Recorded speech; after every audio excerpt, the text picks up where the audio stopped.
If you're a busy professional looking to buy or sell a home in Dallas, then this is the real estate market update for you because I'm not going to waste your time with analysis that goes nowhere or that's biased.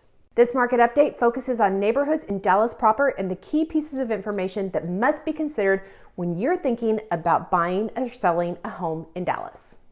Be sure to stick around to the end for my key takeaways and advice for buyers and sellers based on current market conditions. And never forget, if you like this video, give it a thumbs up at any time, share it with your friends, and subscribe to my channel.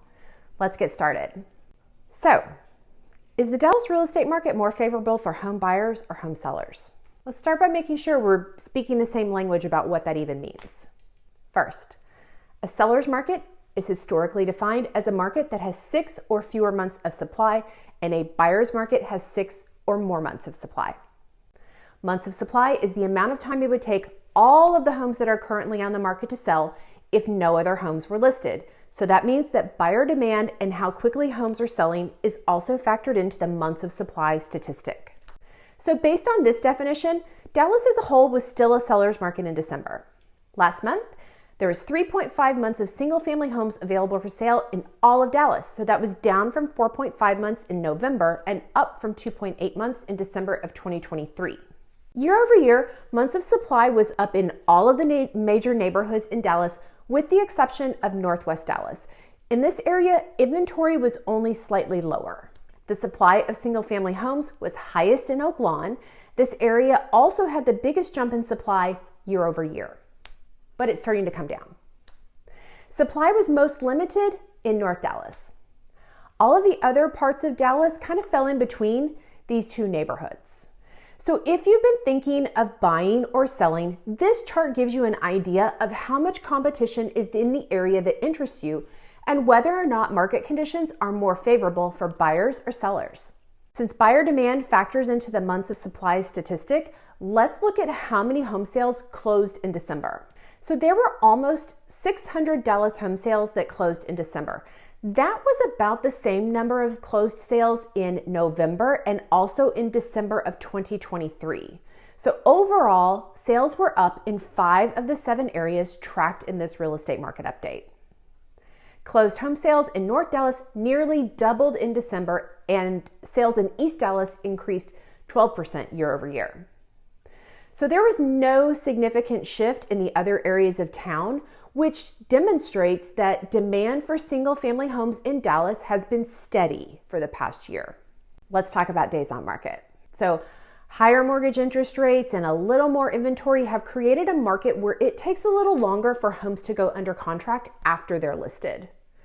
Generally speaking, though, Dallas homes were on the market anywhere from 30 to 60 days in December before going under contract. Homes that were priced at the top end of their price range took longer to sell, and homes that were more reasonably priced tended to move more quickly. Historically speaking, 30 to 60 days is a completely normal amount of time for a home to be listed before going under contract. So this chart shows average days on market in Dallas for the last 20 years. The part of the chart that's highlighted represents days on market for the last 11 years. So you can see 30 to 60 days isn't an exorbitant amount of time.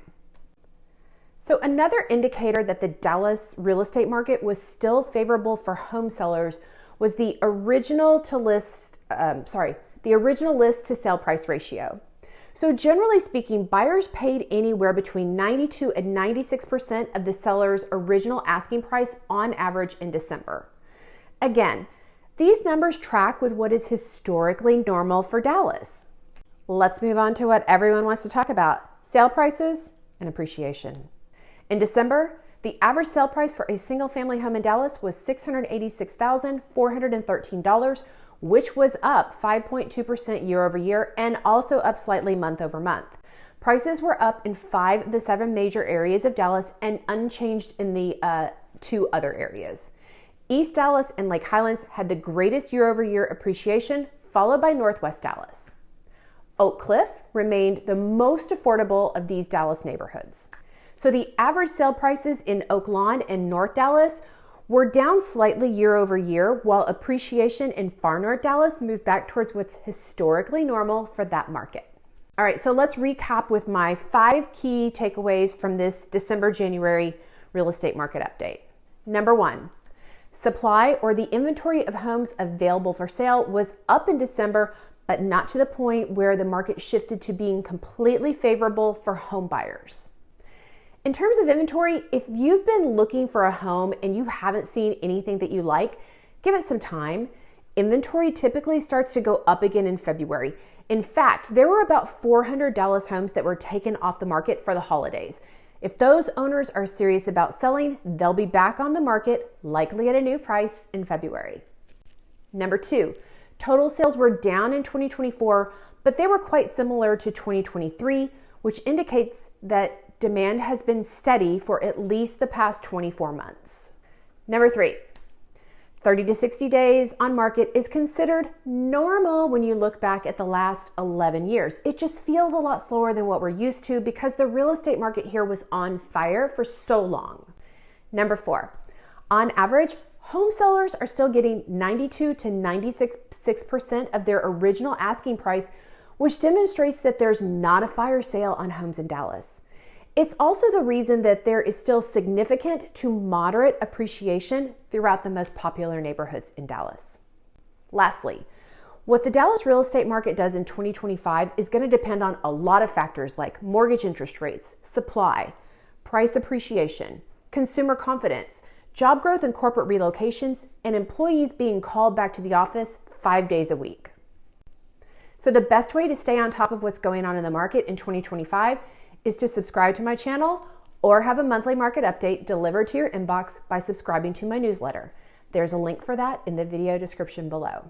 That's really all I have for you today. Again, if you like this content, please give it a thumbs up or subscribe to my channel. I have a lot more quality content planned for 2025, and I am really looking forward to sharing it with you. Have a great day, stay warm, and I'll see you in my next video.